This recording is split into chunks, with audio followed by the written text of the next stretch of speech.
Hello everyone, Namaskar. This is Ekta from Altos Enterprises Limited, and today is 2nd December. Now I starting the book reading of 21वीं सदी का व्यवसाय by Robert टे Kiyosaki. सो अध्याय 3 chapter 3 आप कहाँ रहते हैं, ये हमारा आज सब्जेक्ट है अध्याय 3 का. Now let's start. तो आप बरसों से कड़ी मेहनत कर रहे हैं और तरक्की की सीढ़ी पर चढ़ रहे हैं. हो सकता है कि आप अब भी सीढ़ी के निचले सिरे के करीब हो या फिर संभवतः शिखर के नज़दीक पहुंचने में कामयाब हो गए हो. वैसे महत्वपूर्ण यह नहीं है कि आप सीढ़ी पर कहाँ हैं. महत्वपूर्ण प्रश्न तो यह है जिसे आप सीढ़ी पर चढ़ने के काम में इतनी सारी मेहनत और समय लगाने से पहले पूछना भूल गए. आपकी सीढ़ी रखी कहाँ है. जैसा स्टीफन आर कवी ने बताया है, यदि सीढ़ी गलत दीवार से टिकी हो तो इससे कोई फ़र्क नहीं पड़ता कि आप उस पर कितनी तेज़ी से चढ़ते हैं या कितनी ऊंचाई पर पहुंचने में कामयाब होते हैं. इस अध्याय का उद्देश्य यह है कि आप बस 1 मिनट के लिए सीढ़ी पर चढ़ना छोड़ दें. जिस पायदान पर हो वहीं रुक जाए और गौर से देखें कि आपकी सीढ़ी कहाँ रखी है, और जहाँ यह है यदि आप उस जगह से खुश नहीं हैं तो यह पता लगाएं कि आप उसे हटाकर किस दीवार में टिकाना चाहते हैं.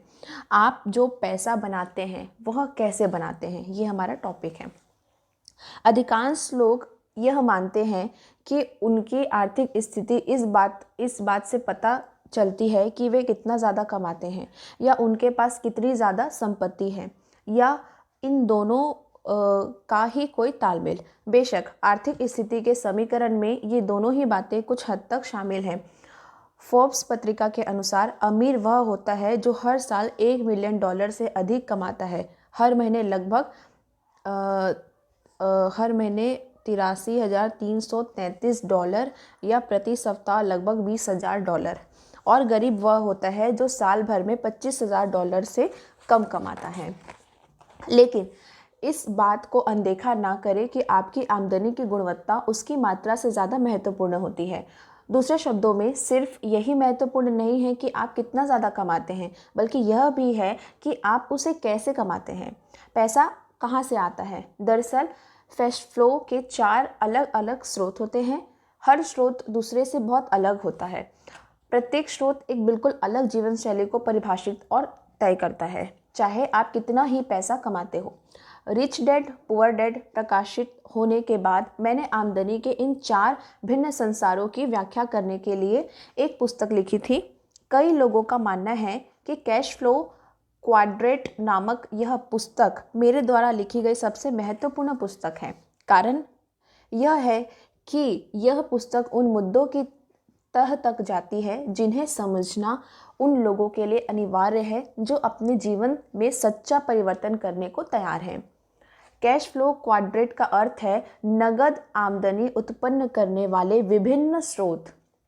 मिसाल के तौर पर एक कर्मचारी नौकरी में किसी दूसरे व्यक्ति या कंपनी के लिए काम करके पैसे कमाता है.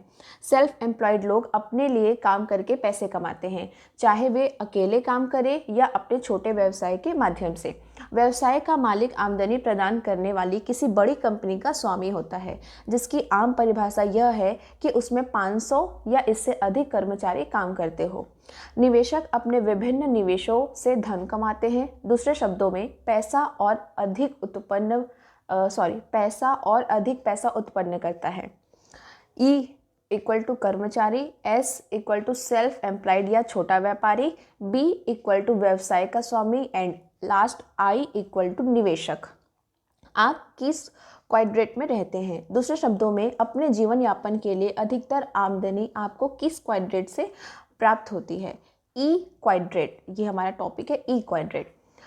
हमने से अधिकांश लोग ई क्वाड्रेंट में के भीतर ही सीखते हैं, जीते हैं, प्रेम करते हैं और इस दुनिया से विदा हो जाते हैं.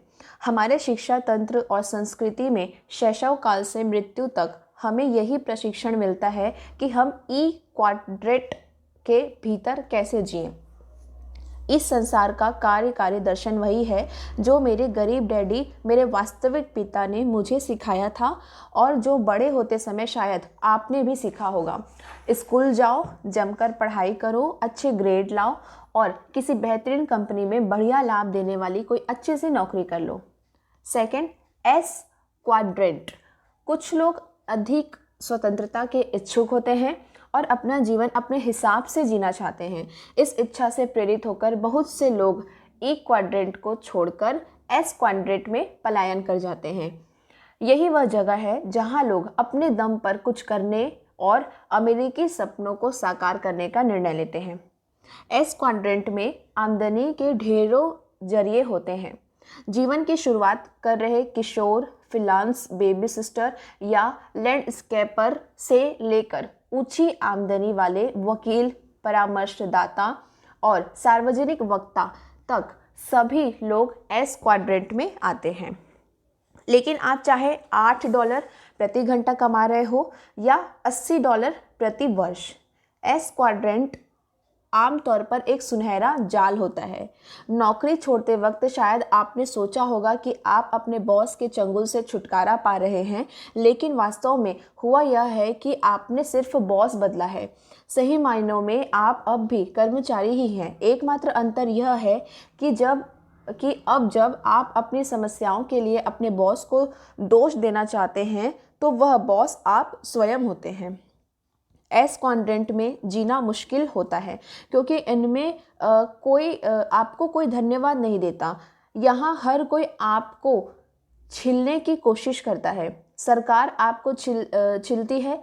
सप्ताह में एक दिन की कमाई आपको कर में देनी पड़ती है। आपके कर्मचारी आपको छीलते हैं, ग्राहक आपको चूना लगाने की कोशिश करते हैं और आपका परिवार आपकी आलोचना करता है क्योंकि आप काम से कभी छुट्टी ही नहीं लेते हैं।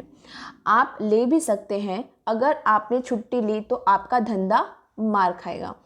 आपके पास ज़रा भी खाली समय नहीं होता क्योंकि अगर आप खाली बैठे तो व्यवसाय में आमदनी नहीं होगी। सच्चे मायनों में एस का अर्थ है गुलामी, स्लेवरी। वास्तव में आप अपने व्यवसाय के मालिक नहीं, आपका व्यवसाय आपका मालिक है। नेक्स्ट है बी क्वाड्रेंट।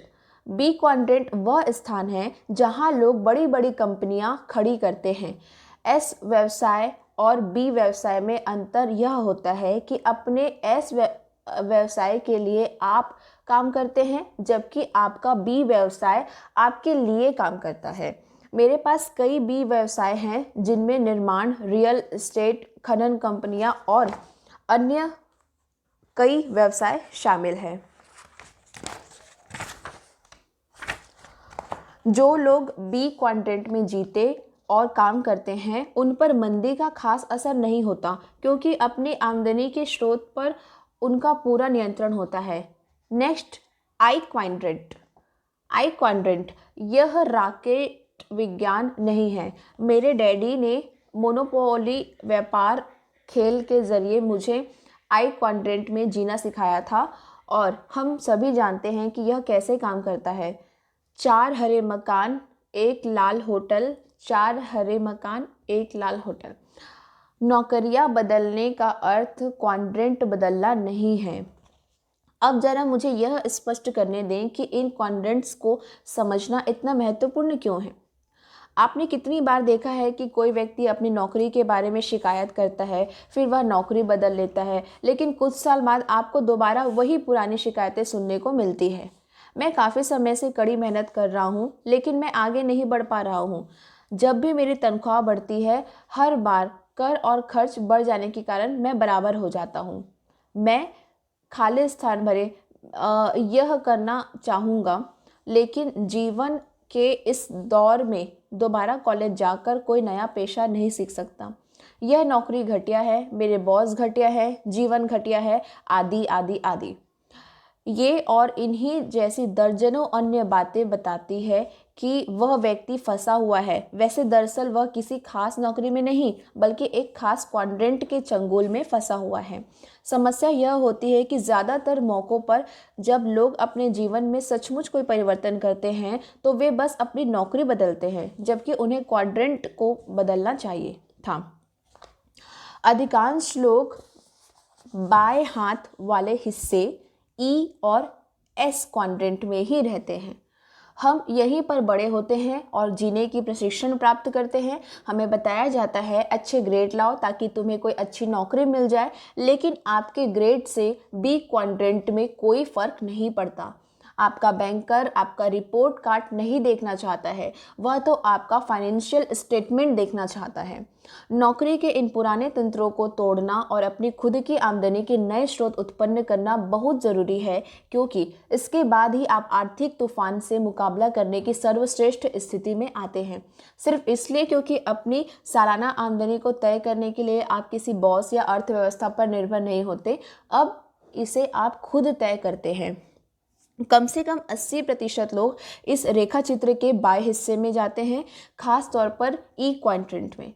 हमें सिखाया जाता है कि हमें सुरक्षा यही मिलेगी। दूसरी ओर दाएं हाथ के हिस्से बी और एस क्वाड्रेंट्स में स्वतंत्रता का वास होता है। यदि आप उस हिस्से में जीना चाहते हैं तो आप इसे संभव बना सकते हैं, लेकिन यदि आप बाएं हाथ वाले हिस्से की तुलनात्मक सुरक्षा चाहते हैं तो मैं यहाँ जो बताने जा रहा हूँ वह शायद आपके लिए नहीं है। यह एक ऐसा निर्णय है जिसे सिर्फ आप ही ले सकते हैं। आप किस क्वाड्रेंट में रहना चाहते हैं, आप किस क्वाड्रेंट में रहना चाहते हैं। ओके, नेक्स्ट अध्याय 4, आपके बुनियादी आर्थिक जीवन मूल्य, ये हमारा सब्जेक्ट है। 4 क्वाड्रेंट्स महज 4 अलग अलग व्यावसायिक तंत्र ही नहीं हैं, ये तो 4 अलग अलग मानसिकताओं के सूचक है। आप अपनी बुनियादी आमदनी किस क्वाड्रेंट से कमाने का चुनाव करते हैं, उसका बाहरी परिस्थितियों, आपकी शिक्षा, प्रशिक्षण, अर्थव्यवस्था या आपके आसपास उपलब्ध अवसरों से बहुत कम संबंध है। इसका ज़्यादा संबंध तो इस बात से है कि आप बुनियादी तौर पर कौन हैं, आपकी शक्तियाँ, कमजोरियाँ और मूलभूत रुचियाँ। इसका संबंध तो आपके बुनियादी आर्थिक जीवन मूल्यों से है। यही बुनियादी भिन्नताएं हमें अलग अलग क्वाड्रेंट्स के प्रति आकर्षित या विकर्षित करती है। इसे समझना महत्वपूर्ण है क्योंकि इसका मतलब है कि ई या एस क्वाड्रेंट को छोड़कर बी क्वाड्रेंट में पहुंचना उतरना सरल नहीं है, जितना कि पोस्ट ऑफिस जाकर अपना पता बदलने का फॉर्म भरना। आप ना सिर्फ वह बदलते हैं जो आप करते हैं, बल्कि बहुत से सच्चे मायने में आप खुद को भी बदलते हैं, या कम से कम अपने सोचने के तरीके को तो बदल ही लेते हैं। हो सकता है कि कुछ लोगों को कर्मचारी बने रहना अच्छा लगता हो, लेकिन बाकी लोग इससे नफरत करते हैं।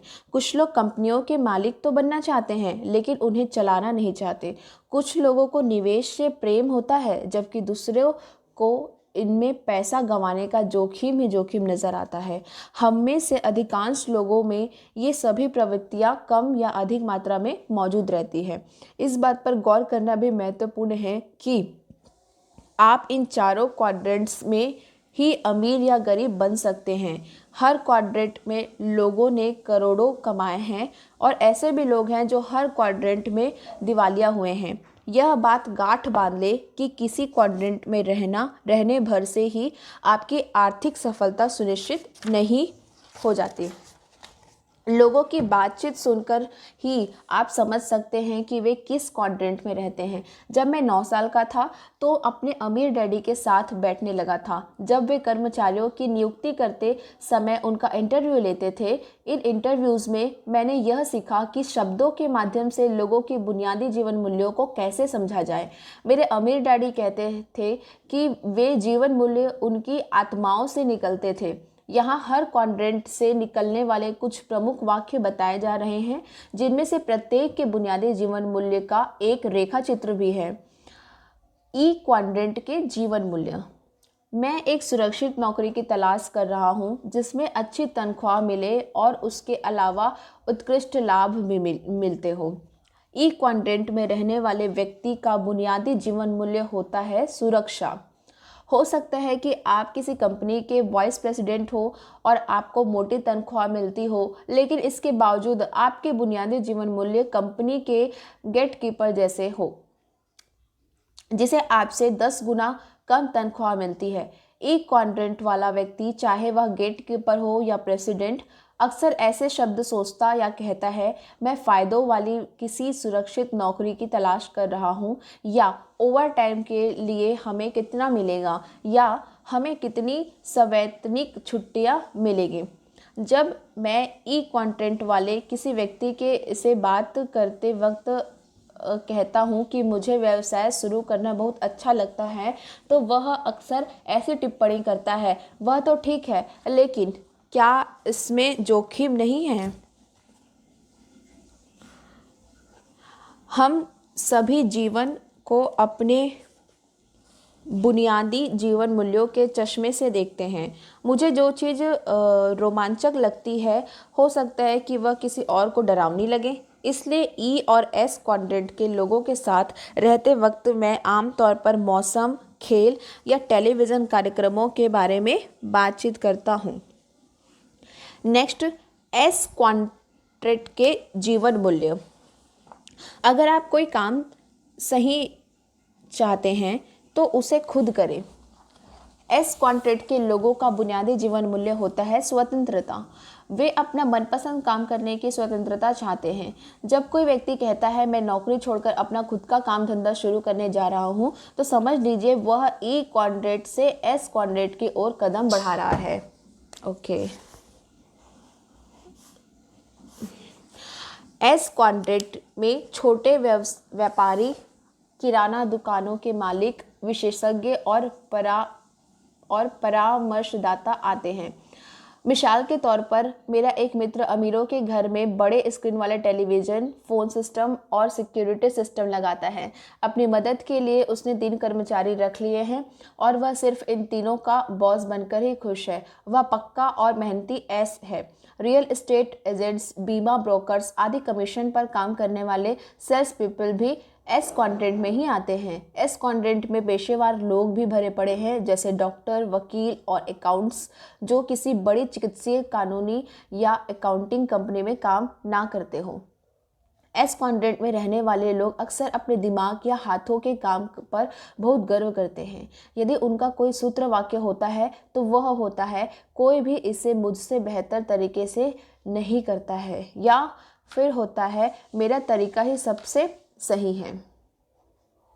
बहरहाल, स्वतंत्रता के मुखौटों के पीछे आपको प्रायः यह दिखेगा कि व्यवसाय के प्रति उस व्यक्ति की निजी नीति में विश्वास का अभाव है। उसकी यह नीति जीवन के प्रति भी होती है, क्योंकि हम जिस प्रकार अपने व्यवसाय को देखते हैं, उसी से पता चलता है कि हम हर चीज़ को किस प्रकार देखते हैं। एस क्वाड्रेंट के व्यक्ति को प्रायः कमीशन मिलता है या फिर किसी काम में लगे समय के आधार पर भुगतान मिलता है।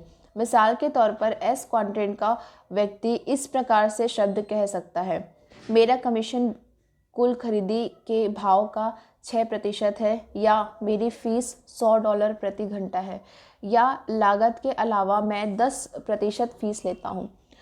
जब भी मैं ई या एस क्वाड्रेंट के किसी व्यक्ति से मिलता हूँ जिसे बी क्वाड्रेंट में रूपांतरण करने में मुश्किल आ रही है, तो मुझे आमतौर पर ऐसा व्यक्ति दिखता है जिसकी तकनीकी या प्रबंधन योग्यताएं तो बेहतरीन हैं, लेकिन उसमें नेतृत्व की योग्यता का बहुत अभाव है। मेरे अमीर डैडी कहा करते थे, यदि आप किसी टीम के लीडर हैं और साथ ही टीम के सबसे स्मार्ट व्यक्ति हैं, तो आपकी टीम संकट में है। ऐसे क्वाड्रेंट वाले लोग प्रायः टीमों के साथ ज़्यादा अच्छा काम नहीं कर पाते। उनमें थोड़े अहम की समस्या भी हो सकती है।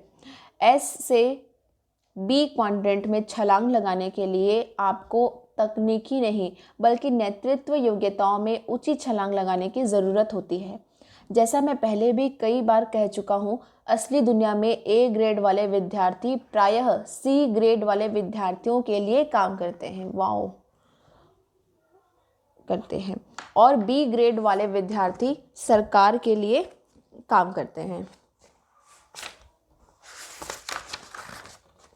यदि आपने कभी खुद को यह कहते सुना हो, अगर आप कोई काम सही चाहते हैं तो उसे खुद करें, या आप खुद ऐसा सोचते हो, तो शायद यह अच्छा समय है कि आप अपने इस जीवन दर्शन का गौर से अवलोकन करें। नेक्स्ट, बी क्वाड्रेंट के जीवन मूल्य। अपनी टीम में शामिल करने के लिए मैं सर्वश्रेष्ठ लोगों की तलाश कर रहा हूँ। बी क्वाड्रेंट के लोगों का बुनियादी जीवन मूल्य होता है दौलत बनाना। जो लोग शून्य से शुरुआत करके बेहतरीन बी क्वाड्रेंट व्यवसाय बनाते हैं वे अक्सर प्रबल उद्देश्य वाले होते हैं। वे बेहतरीन टीम और उत्कृष्ट टीम वर्क का महत्व देते हैं। वह अधिकाधिक लोगों की सेवा करना चाहते हैं या उनके साथ काम करना चाहते हैं। एस क्वाड्रेंट वाला व्यक्ति अपने क्षेत्र में सर्वश्रेष्ठ बनता है। एस क्वाड्रेंट वाला व्यक्ति अपने क्षेत्र में सर्वश्रेष्ठ बनना चाहता है, जबकि बी क्वाड्रेंट वाला व्यक्ति ऐसे लोगों को अपनी टीम में रखना चाहता है जो उनके क्षेत्रों में सर्वश्रेष्ठ हो। हेनरी फोर्ड खुद को अपने से ज़्यादा स्मार्ट लोगों से घेरे रखते थे। प्रायः एस क्वाड्रेंट वाला व्यवसायी कमरे में मौजूद सबसे स्मार्ट या योग्य व्यक्ति होता है, लेकिन यह बी क्वाड्रेंट वाले व्यवसायी के मामले में सच नहीं होता। जब आप बी क्वाड्रेंट के किसी व्यवसाय के मालिक होते हैं तो आपको अक्सर अपने से ज़्यादा चतुर, अनुभवी और सक्षम लोगों से व्यवहार करना पड़ता है। मेरे अमीर डैडी के पास कोई औपचारिक शिक्षा नहीं थी, लेकिन मैं उन्हें वर्कर्स, वकीलों, अकाउंटेंट्स, निवेश सलाहकारों और विशेषज्ञों के साथ सफलतापूर्वक बातचीत करते देखता था, जिनमें से कई के पास बहुत ऊंची ऊंची डिग्रियां होती थीं। अपने विभिन्न व्यवसायों के लिए पूंजी जुटाते वक्त उन्हें अक्सर ऐसे लोगों से संपर्क करना पड़ता था जो उनसे कहीं ज़्यादा अमीर होते थे। यदि वे इस सूत्र वाक्य के अनुसार जीते, अगर आप कोई काम सही चाहते हैं तो उसे खुद करें, तो वे अंततः पूरी तरह असफल हो जाते। जब आमदनी की बात आती है तो सच्चा बी क्वाड्रेंट वाला व्यक्ति बीसा साबित होता है। वह अपना व्यवसाय छोड़कर कहीं चला भी जाए तो भी उसे आमदनी होती रहेगी। दूसरी ओर यदि एस क्वाड्रेंट का कोई व्यक्ति काम करना छोड़ दे तो अधिकांश मामलों में उसकी आमदनी भी रुक जाएगी। इसलिए इसी वक्त आपको खुद ही यह सवाल पूछना चाहिए, अगर मैं आज काम करना छोड़ दूं तो इसके बाद भी मुझे कितनी आमदनी होती रहेगी। यदि आपकी आमदनी 6 महीने या उससे कम वक्त में ख़त्म हो जाती है तो इस बात की संभावना है कि आप ई या एस क्वाड्रेंट में रह रहे हैं। बी या आई क्वाड्रेंट वाला व्यक्ति बरसों तक काम ना करे तो भी उसे पैसा मिलता रहेगा। नेक्स्ट, आई क्वाड्रेंट के जीवन मूल्य। निवेश पर मुझे कितना लाभ हो रहा है। आई क्वाड्रेंट के लोग जिस चीज़ को सबसे ज़्यादा महत्व देते हैं वह है आर्थिक स्वतंत्रता। निवेशक को यह विचार पसंद होता है कि उसके बजाय उसका पैसा मेहनत करे। निवेशक कई चीज़ों में निवेश करते हैं। वे सोने के सिक्कों, ज़मीन जायदाद, कंपनियों या स्टॉक्स, ब्रांड्स और म्यूचुअल फंड्स जैसी कागजी संपत्तियों में निवेश कर सकते हैं। यदि आपकी आमदनी व्यक्तिगत निवेश ज्ञान के बजाय कंपनी या सरकार की पेंशन योजनाओं से होती है तो यह ई क्वाड्रेंट की आमदनी है। दूसरे शब्दों में, आपकी बरसों की सेवा के बदले आपको बॉस या कंपनी आपको अब भी भुगतान कर रही है। आई क्वाड्रेंट का निवेशक इस प्रकार की बातें कह सकता है, मुझे अपनी संपत्तियों पर 20% लाभ हो रहा है, या कंपनी के आर्थिक ब्यौरे दें, या जायदाद पर कितना मेंटेनेंस बाकी है। अलग अलग क्वाड्रेंट, अलग अलग निवेशक। आज के संसार में हम सभी को निवेशक बनना चाहिए। बहरहाल हमारी शिक्षा नीति हमें निवेश के बारे में ज़्यादा कुछ नहीं सिखाती है। ओह, मैं जानता हूँ कि कुछ स्कूलों में शेयर चुनना सिखाया जाता है, लेकिन यह निवेश नहीं है, यह तो जुआ है। बरसों पहले मेरे अमीर डैडी ने मुझे बताया था कि ज़्यादातर कर्मचारी म्यूचुअल फंड्स या बचत में निवेश करते हैं। उन्होंने यह भी कहा था, यदि आप ई, एस या बी में से किसी एक क्वाड्रेंट में सफल हैं तो इसका यह मतलब नहीं है कि आप आई क्वाड्रेंट में भी सफल होंगे। डॉक्टर प्रायः सबसे बुरे निवेशक होते हैं। अमीर डैडी ने मुझे यह बताया कि अलग अलग क्वाड्रेंट वाले व्यक्ति अलग अलग तरीक़ों से निवेश करते हैं। मिसाल के तौर पर एस क्वाड्रेंट वाला व्यक्ति यह कह सकता है, मैं रियल एस्टेट में निवेश नहीं करना चाहता क्योंकि मैं टॉयलेट ठीक करने का इच्छुक नहीं हूँ। निवेश की यह चुनौती सामने आने पर बी क्वाड्रेंट वाला व्यक्ति कह सकता है, रात को टॉयलेट्स की मरम्मत कराने के लिए मैं किसी अच्छी प्रॉपर्टी मैनेजमेंट कंपनी की सेवाएं ले सकता हूँ। दूसरे शब्दों में एस क्वाड्रेंट वाला निवेशक यह सोचेगा कि उसे जायदाद के देख रेख खुद करनी है, जबकि बी क्वाड्रेंट का निवेशक सही देख रेख करवाने के लिए किसी दूसरी कंपनी की सेवाएं लेगा। अलग अलग लोग, अलग अलग मानसिकताएं, अलग अलग क्वाड्रेंट्स और अलग अलग जीवन मूल्य। अब तक आपने शायद अंदाज़ा लगा लिया होगा कि मैं किस ओर जा रहा हूँ। यह दरअसल एक बहुत आसान चीज़ से तय होता है। यदि आप अमीर बनना चाहते हैं तो आपको अपने रहने का स्थान बदलना होगा। इसके लिए आपको किसी नई नौकरी की ज़रूरत नहीं है, आपको तो एक नए पते की ज़रूरत है।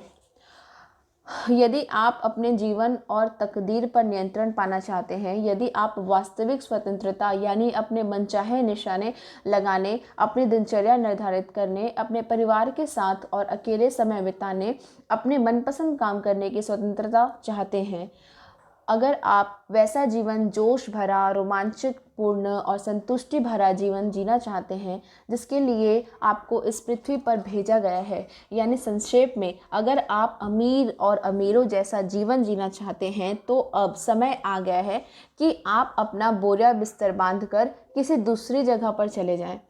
अब समय आ गया है कि आप चार्ट के बाएं हिस्से से निकलकर बी और आई क्वाड्रेंट्स की ओर पहुँच जाएं।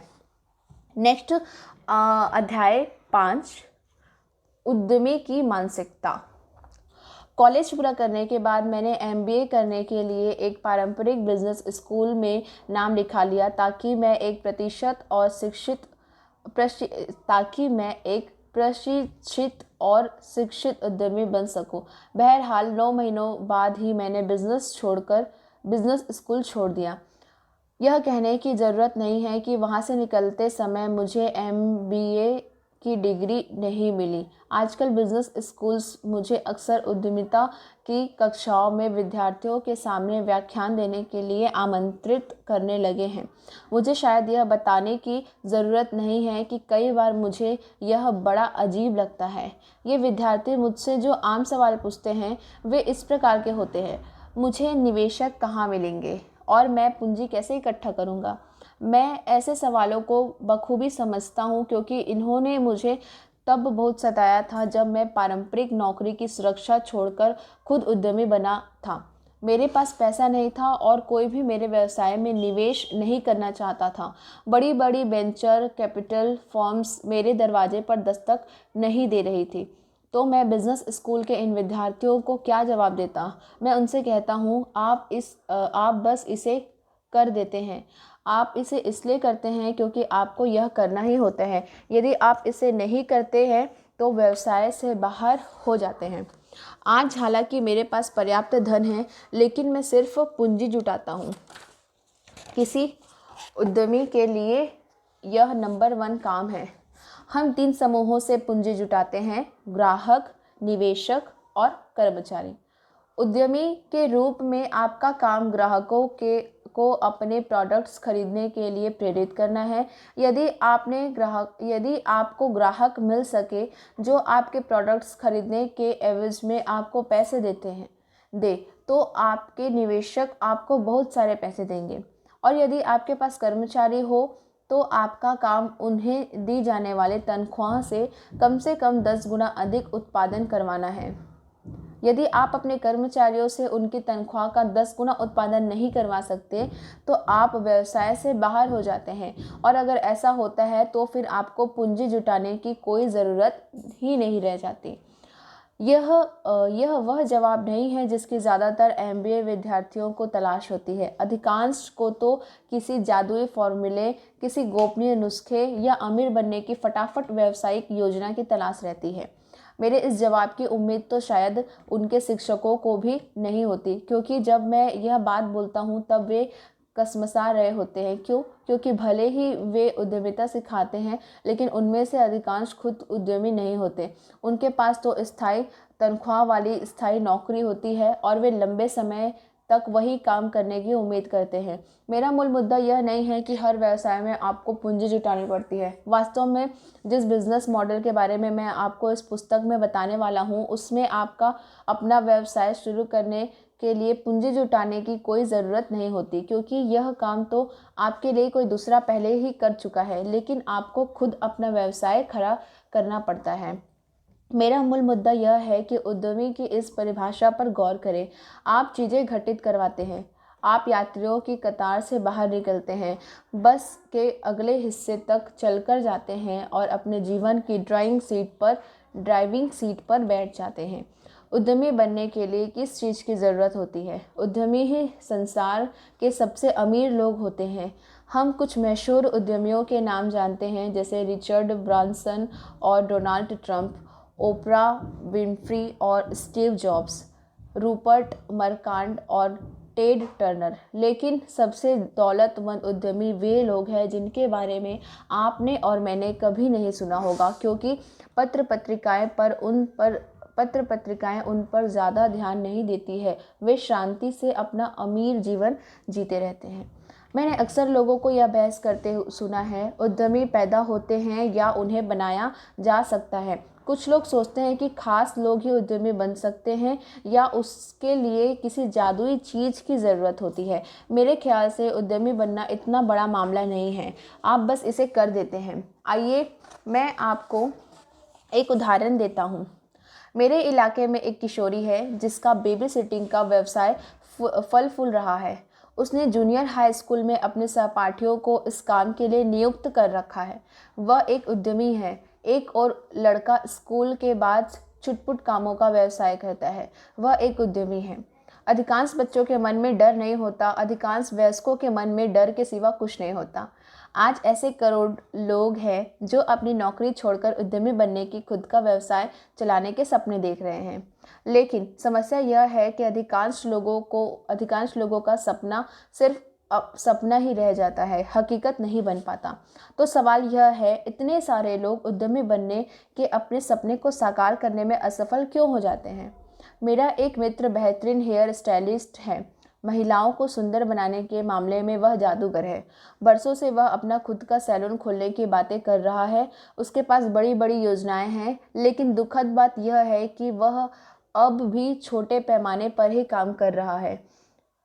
वह एक बड़े सैलून में एक कुर्सी पर काम करता है और सैलून मालिक से नोक झोंक करता रहता है। मेरे एक और मित्र की पत्नी है जो फ्लाइट्स अटेंडेंट का काम करते करते उकता गई। 2 साल पहले उसने नौकरी छोड़ दी और हेयर स्टाइलिस्ट बनने का प्रशिक्षण लिया।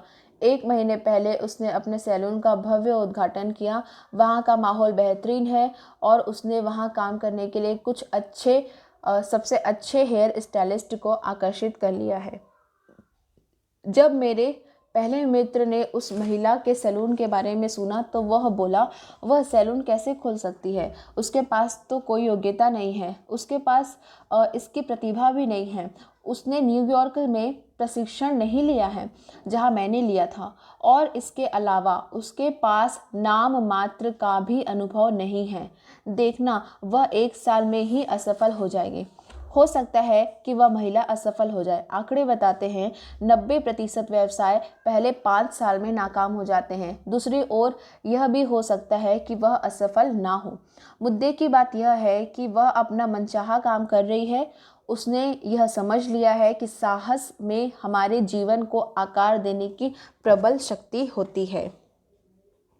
अपनी प्रतिभा को खोजने, विकसित करने और संसार को देने के लिए साहस की ज़रूरत होती है। अमेरिका के जो लोग $3 मिलियन से ज़्यादा की लॉटरी जीतते हैं, उनमें से 80% 3 साल के भीतर ही दिवालिया हो जाते हैं। क्यों? क्योंकि सिर्फ पैसे से ही आप अमीर नहीं बनते हैं। ये लोग अपने चेकिंग अकाउंट्स के आंकड़े जोड़ सकते हैं, लेकिन वे सिर्फ आंकड़ों से तब तक अमीर नहीं बन सकते जब तक कि वे अपने सोचने के तरीके को ना बदल लें। आपका मस्तिष्क असीमित है। यह तो आपकी शंकाएं हैं जो आपको सीमित कर रही है। एटलस श्रृंखला की लेखिका आयन रैंड ने कहा था, दौलत किसी मनुष्य की सोचने की क्षमता का परिणाम है। इसलिए यदि आप अपना जीवन बदलने को तैयार हो तो मैं आपका परिचय एक ऐसे माहौल में करवाना करवाने जा रहा हूँ, जो आपके मस्तिष्क को सोचने और आपको ज़्यादा अमीर बनने का अवसर प्रदान करेगा। बड़े होकर आप क्या बनना चाहते हैं? जब मैं बच्चा था तो मेरे वास्तविक डैडी अक्सर मुझे स्कूल जाने और अच्छे ग्रेड लाने की सलाह देते थे ताकि मुझे सुरक्षित नौकरी मिल सके। वे मेरी प्रोग्रामिंग एक कॉन्ट्रैक्ट के लिए कर रहे थे। दूसरी ओर मेरी माँ मुझे डॉक्टर या वकील बनने के लिए प्रेरित करती थी। वे कहती थी, इस तरह तुम्हारे पास हमेशा एक पेशा रहेगा और तुम्हें कोई समस्या नहीं आएगी। वे मेरी प्रोग्रामिंग एस कॉन्ट्रैक्ट के लिए कर रहे थे। अमीर डैडी ने मुझे बताया कि अगर मैं आगे चलकर अमीर बनना चाहता हूँ तो मुझे व्यवसायी और निवेशक बनना चाहिए। वे मेरी प्रोग्रामिंग बी और आई कॉन्टेंट्स के लिए कर रहे थे। जब मैं वियतनाम से लौटा तो मुझे यह तय करना था कि मैं किसकी सलाह मानूं। आपके सामने भी यह विकल्प है। यदि आप अपना खुद का व्यवसाय बनाना चाहते हैं तो इसका एक कारण है अपनी गरिमा को वापस पाना। इसके महत्व को कम ना आंकें। यह दुनिया सताने वालों और छोटी मानसिकताओं के लोगों से भरी पड़ी है, चाहे वे आपके बॉस हो, मैनेजर हो, पड़ोसी हो या मित्र भी हो। आप यह नहीं चाहते कि वे आपको अपने इशारों पर नचाएं। आप अपने जीवन की बागडोर अपने हाथ में लेना चाहते हैं। आप इतने साहसी बनना चाहते हैं कि आपको दूसरे लोगों के इशारों पर नाचने या काम करने की ज़रूरत ही ना पड़े। आप अपने लिए सोचने और कार्य करने की स्वतंत्रता पाना चाहते हैं। रेसिंग कार वाला मस्तिष्क। अब आइए वही सवाल दोबारा पूछते हैं, आप कहाँ रहते हैं? अब आप समझ गए होंगे कि एक कैश फ्लो क्वाड्रेंट को छोड़कर दूसरे कैश फ्लो क्वाड्रेंट में पहुंचने का क्या अर्थ होता है। यह एक भिन्न तंत्र ही नहीं है, यह तो जीवन के प्रति एक भिन्न नीति है। हाँ, यह व्यवसाय के बारे में है, लेकिन दरअसल यह व्यवसाय के बारे में नहीं है। यह तो केवल बाहरी रूप है। घोड़े पालने वाले किसी व्यक्ति को रेसिंग कार के स्टीयरिंग व्हील पर बैठा देने भर से वह रेसिंग कार ड्राइवर नहीं बन जाता। इसके लिए उसे रेसिंग कार ड्राइविंग की योग्यताओं, प्रशिक्षण और उसके महत्वपूर्ण मानसिकता की ज़रूरत होती है। यही आपके आर्थिक जीवन के बारे में भी सच है। आपको उद्यमी की मानसिकता अपनाने की ज़रूरत है। सार रूप में वह मानसिकता यह है, उद्यमी स्वयं तय करता है। आप चीज़ों को घटित करवाते हैं, जिसका मतलब यह है कि आप अपने अलावा किसी व्यक्ति या किसी चीज़ को दोष नहीं देते हैं। ऐसी बात नहीं है कि आपको शून्य से ही सारा काम करना होगा, जैसा मैंने अपने व्यवसायों में किया था। नहीं, 21वीं सदी के व्यवसाय की एक सुंदरता यह है कि उस व्यवसाय का सारा ज़मीनी काम दूसरे लोग आपकी खातिर पहले ही कर चुके हैं और आपकी मदद के लिए अनुभवी लीडर्स रहते हैं जो आपको मार्गदर्शन देते और सफल बनाने के लिए समर्पित होते हैं। लेकिन यह समझने की कोई गलती ना करें, यदि आप इसमें कामयाब होना चाहते हैं तो इसकी जिम्मेदारी आप पर है। यह आप ही होंगे जो खुद को कामयाब बनाएंगे और इसके लिए आपको उद्यमी की मानसिकता रखनी होगी। अगर आप में उद्यमी की मानसिकता नहीं है तो व्यवसाय चाहे कितना भी अच्छा हो या आपके शिक्षक चाहे कितने भी महान हों, उस व्यवसाय में आपको काफ़ी मुश्किलों का सामना करना पड़ेगा। इस पुस्तक के खंड 2 में हम जिस बिजनेस मॉडल को देखेंगे वह एक रेसिंग कार है, लेकिन उसके स्टीयरिंग व्हील्स के पीछे आप बैठे हैं। सबसे पहली और महत्वपूर्ण बात यह आपके बारे में है, क्या आप स्टीयरिंग व्हील को संभालने के लिए तैयार हैं? क्या आपके पास वह सब है जिसकी ज़रूरत है?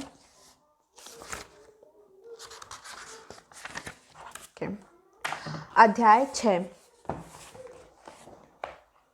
यह बागडोर थामने का समय है। सन 1985 की बात है। मैं और मेरी पत्नी किम बेघर थे। हम बेरोजगार थे और बचत के नाम पर हमारे पास नाम मात्र का पैसा था। हमारे क्रेडिट कार्ड्स की सीमा खत्म हो चुकी थी और हम एक पुरानी भूरी टोयोटा में रहते थे जिसकी झुकने वाले सीट्स हमारे लिए बिस्तर का काम करती थी। कार में सोने के एक सप्ताह बाद यह कठोर वास्तविकता हमें चुभने लगी कि हम कौन थे, क्या कर रहे थे और किस दिशा में जा रहे थे। जब एक मित्र को हमारे दुर्दशा का पता चला तो उसने हमें अपने बेसमेंट में एक कमरा दे दिया। जब मित्रों और परिवार वालों को हमारी हालत के बारे में बताया गया तो उनका पहला सवाल हमेशा यही होता था, तुम लोग कोई नौकरी क्यों नहीं कर रहे थे। पहले पहल तो हमने कोशिश की, लेकिन हमारे शुभ चिंतकों को अपने तर्क समझाने में हमें काफ़ी मुश्किलें आईं। जब आप किसी ऐसे व्यक्ति से बात कर रहे हो जो नौकरी को महत्व देता हो, तो उसे यह समझाना मुश्किल होता है कि आप नौकरी क्यों नहीं करना चाहते। हम कभी कभार यहाँ वहाँ काम करके कुछ डॉलर कमा लेते हैं, लेकिन हम वे काम सिर्फ इसलिए करते थे ताकि हमारे पेट में भोजन रहे और हमारे घर यानी हमारी कार में गैस रहे। मुझे स्वीकार करना होगा कि गहरे व्यक्तिगत संशय के पलों में तनख्वाह वाली सुरक्षित नौकरी का विचार बहुत आकर्षक लग रहा था, लेकिन चूंकि हम लोग नौकरी की सुरक्षा की तलाश नहीं कर रहे थे, इसलिए हम लगे रहे और आर्थिक खाई की कगार पर एक एक दिन करके जीते रहे। हम जानते थे कि हम जब चाहेंगे हमें एक सुरक्षित और उचित तनख्वाह वाली नौकरी मिल सकती है। हम दोनों ही कॉलेज की पढ़ाई पूरी कर चुके थे। हमें नौकरी की अच्छी योग्यताएं थी और हमारी कार्यनीति ठोस थी, लेकिन हम नौकरी की सुरक्षा नहीं चाहते थे, हम तो आर्थिक स्वतंत्रता चाहते थे। 1989 तक हम मिलेनियर बन गए। मैं अक्सर लोगों को कहते सुनता हूँ, पैसे कम बनाने के लिए पैसों की ज़रूरत होती है। यह सरासर बकवास है। बेघर से मिलेनियर बनने की हमारी यात्रा में 4 वर्ष का समय लगा था तथा इसके बाद असली आर्थिक स्वतंत्रता तक पहुँचने में हमें 5 साल और लगे, लेकिन इनमें पैसों की ज़रूरत नहीं पड़ी। जब हमने शुरुआत की थी तो हमारे पास ज़रा भी पैसा नहीं था। वास्तव में हम कर्ज में थे और रास्ते में किसी ने भी हमें कुछ नहीं दिया। इसमें अच्छी औपचारिक शिक्षा की ज़रूरत भी नहीं पड़ती। कॉलेज की शिक्षा पारंपरिक पेशों के लिए महत्वपूर्ण है, लेकिन दौलतमंद बनने की इच्छा रखने वाले लोगों के लिए नहीं। अगर पैसा बनाने में पैसों की ज़रूरत नहीं पड़ती तो आर्थिक दृष्टि से स्वतंत्र बनना सीखने में औपचारिक शिक्षा की भी ज़रूरत नहीं होती। तो फिर किस चीज़ की ज़रूरत होती है? दरअसल इसमें एक सपने की ज़रूरत होती है, बहुत से संकल्प की ज़रूरत होती है, फटाफट सीखने की इच्छा की ज़रूरत होती है और इस बात की समझ की ज़रूरत होती है कि आप कैश फ्लो क्वाड्रेंट के किस खंड में रहकर काम कर रहे हैं। कड़ी मेहनत से आप अमीर नहीं बनेंगे। हमारी संस्कृति में एक अजीब सा विचार है जो कहता है यदि आप सचमुच कड़ी मेहनत करेंगे तो सब कुछ ठीक रहेगा। बकवास। दुखद बात यह है कि ज़्यादातर लोगों की ब्रेन वॉशिंग करके उन्हें यह यकीन दिला दिया गया है, हालांकि इसके विरोध में ढेर सारे प्रमाण हम सभी के आसपास भरे पड़े हैं। कौन से प्रमाण? बस अपने चारों ओर नज़र डाल लें। क्या आप किसी ऐसे व्यक्ति को जानते हैं जो जीवन भर सचमुच कड़ी मेहनत करता है, लेकिन उसके बावजूद अंत में उसका जीवन गरीबी की रेखा के अपमान और हताशा से बस थोड़ा सा ऊपर या थोड़ा सा नीचे रह जाता है? जाहिर है आप जानते हैं, हम भी जानते हैं, संसार ऐसे लोगों से भरा पड़ा है जो कड़ी मेहनत करते हैं, लेकिन इसके बावजूद निश्चित रूप से उनकी हालत ठीक नहीं है। और शायद सबसे बुरा हिस्सा यह है कि इनमें से कई दुर्भाग्यशाली लोग इस नतीजे पर पहुंच जाते हैं कि उनकी गलती या व्यक्तिगत अक्षमता के कारण ही ऐसा हुआ। उन्होंने सभी चीज़ें की, ठीक है, लेकिन इसके बावजूद अगर वे कामयाब नहीं हुए तो इसका मतलब शायद यह है कि उन्होंने पर्याप्त कड़ी मेहनत नहीं की या उन्हें किस्मत ने अवसर नहीं दिए। शायद ये सफलता के लिए बने ही नहीं थे। बकवास। समस्या यह है कि कड़ी मेहनत का मिथक सिर्फ यही है, एक मिथक।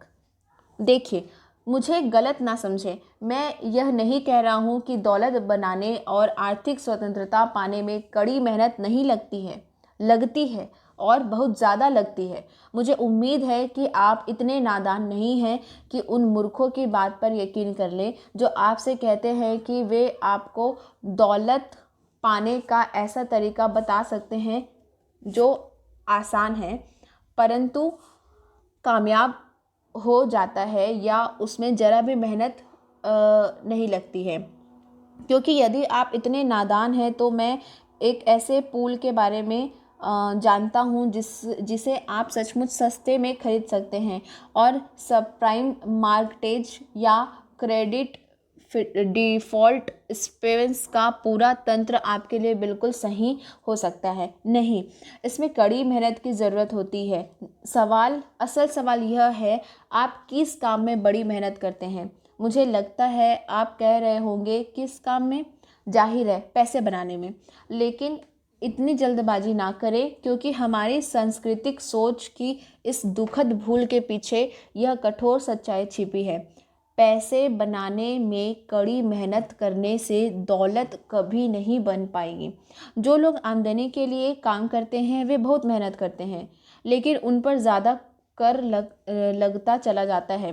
पैसे बनाने में कड़ी मेहनत करने के बारे में भूल जाएं। इससे सिर्फ यह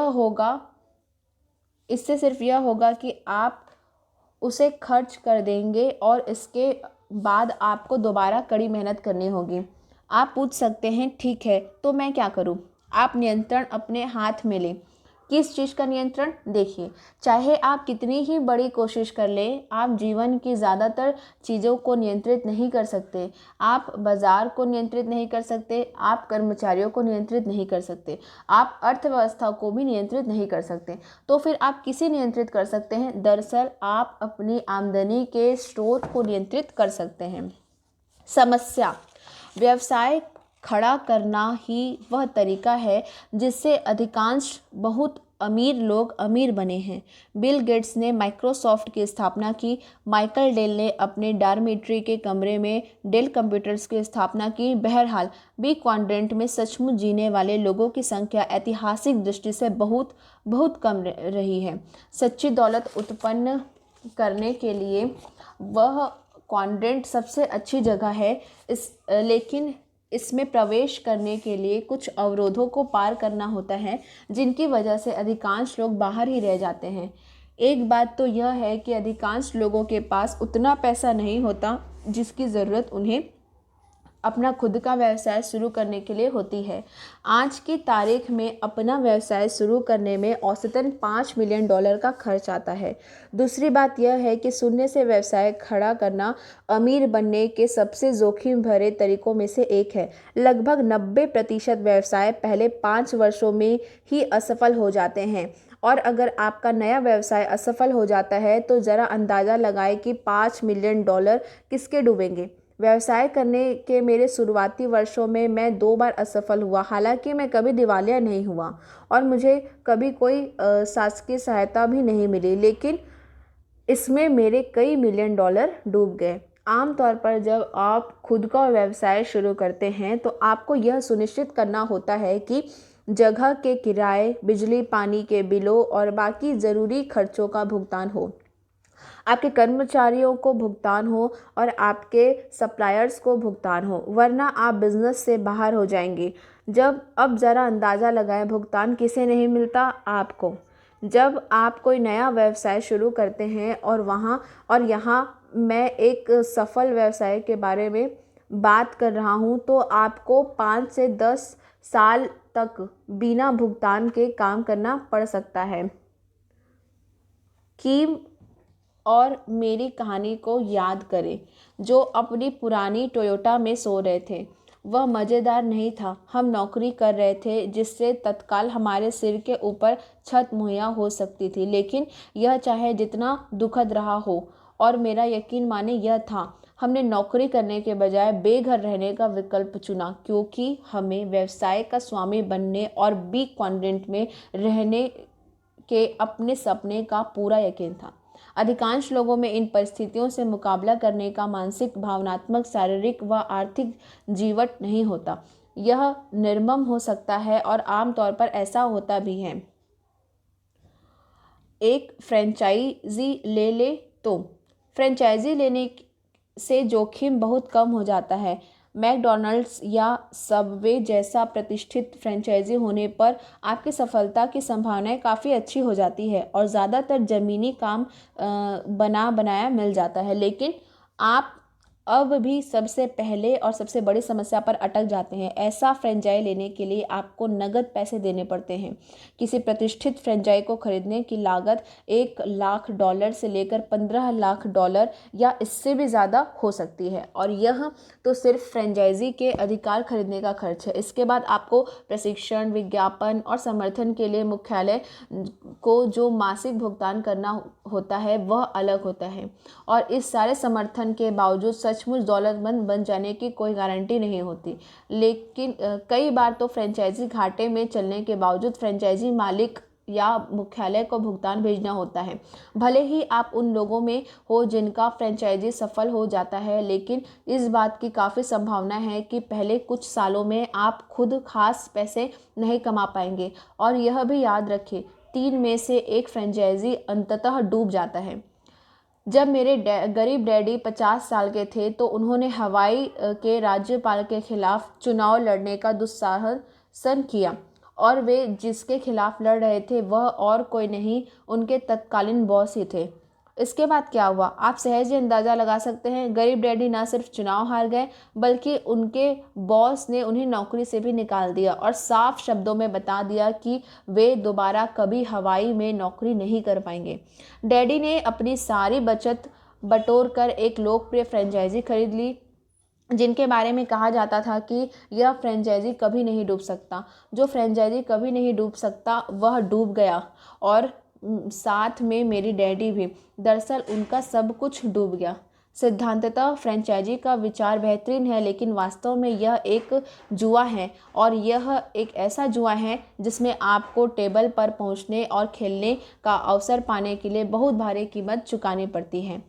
निष्क्रिय आमदनी की शक्ति। क्या आपने कभी पानी के उन स्प्रिंग वाले नलों का उपयोग किया है जो कुछ सार्वजनिक रेस्ट रूम्स में पानी बचाने के लिए लगाए जाते हैं? जब आप पानी चालू करते हैं तो आपको बटन दबाए रखना पड़ता है, क्योंकि बटन छोड़ते ही पानी भी बंद हो जाता है। अधिकांश लोगों की आमदनी का स्रोत उसी नल जैसा होता है। आपके पास थोड़ा पैसा बह कर आता है, और जैसे ही आप काम करना छोड़ देते हैं वह बंद हो जाते हैं। इस तरह आप आर्थिक दृष्टि के कभी स्वतंत्र नहीं हो सकते। आपको तो पैसों का ऐसा नल चाहिए जिसे आप एक बार चालू करने के बाद खुला छोड़ दें और फिर आप अपने आप चलता रहे। यह आज कल और अगले सप्ताह आमदनी पाने के बारे में ही नहीं है, यह तो अंतत जीवन तक आपकी आमदनी सुरक्षित करने के बारे में है। यह निष्क्रिय आमदनी है, जिसे रेसिडुअल इनकम भी कहा जाता है, यानी ऐसी आमदनी जो बार बार आती रहती है, आपके मेहनत करने और आमदनी के उस स्रोत में आवश्यक पूंजी लगाने के लंबे समय बाद भी। खुद को भी क्वाड्रेंट में पहुंचाना इस दिशा में एक शक्तिशाली कदम है, लेकिन सारे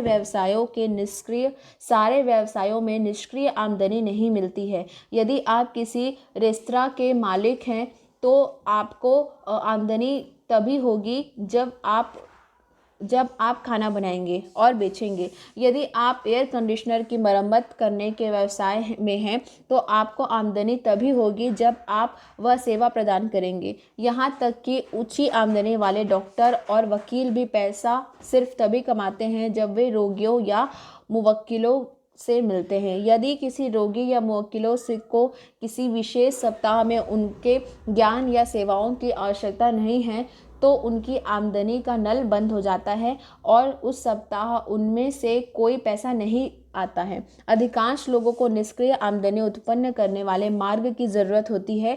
इसी उद्देश्य से डोनाल्ड ट्रंप और मैंने मिलकर कई प्रकार के व्यवसायों तंत्रों का मूल्यांकन किया जिनसे निष्क्रिय आमदनी उत्पन्न हो सकती है। हमने अपने परिणाम we want you to be rich पुस्तक में प्रकाशित किए। वैसे यह सिर्फ हमारी पुस्तक का शीर्षक ही नहीं, अब आपको सचमुच हम आपको सचमुच अमीर बनाना चाहते हैं। दौलत सीमित धन का खेल नहीं है, ऐसा भी नहीं है। अगर आप अमीर बन गए तो आप मुझसे या डोनाल्ड से या किसी और से कुछ ले लेंगे। दरअसल हम जिस संसार में रह रहे हैं वह अद्भुत और प्रचुर है। यहाँ पर्याप्त से ज़्यादा मात्रा में ऊर्जा, सामग्री, चतुराई, रचनात्मकता व महत्वाकांक्षा मौजूद है, जिससे इस संसार में रहने वाला हर व्यक्ति दौलतमंद बन जाता है। तो हमने क्या पाया? हमने यह पाया कि एक बिजनेस मॉडल बाकी से अलग हटकर दिखता है। यह विशेष बिजनेस मॉडल निष्क्रिय आमदनी प्रदान करता रहता है, साथ ही इसे शुरू करने की लागत तुलनात्मक रूप से बहुत कम होती है। इससे दीगर खर्च भी बहुत कम होता है और इसे अपनी सुविधा के हिसाब से पार्ट टाइम भी किया जा सकता है, जब तक कि इससे उद्यमी को पर्याप्त कैश फ्लो ना मिलने लगे और वह अपनी वर्तमान पूर्णकालीन नौकरी को भी छोड़ने की स्थिति में ना आ जाए। इस बिजनेस मॉडल का नाम है नेटवर्क मार्केटिंग। बाकी की पुस्तक इसी के बारे में है। तो ये हमारा आज का जो अध्ययन सेशन था यहीं पे हम ख़त्म करते हैं। कल जो है हम खंड 2 को शुरुआत करेंगे। Thank you so much. जय हिंद, जय अल्टोस।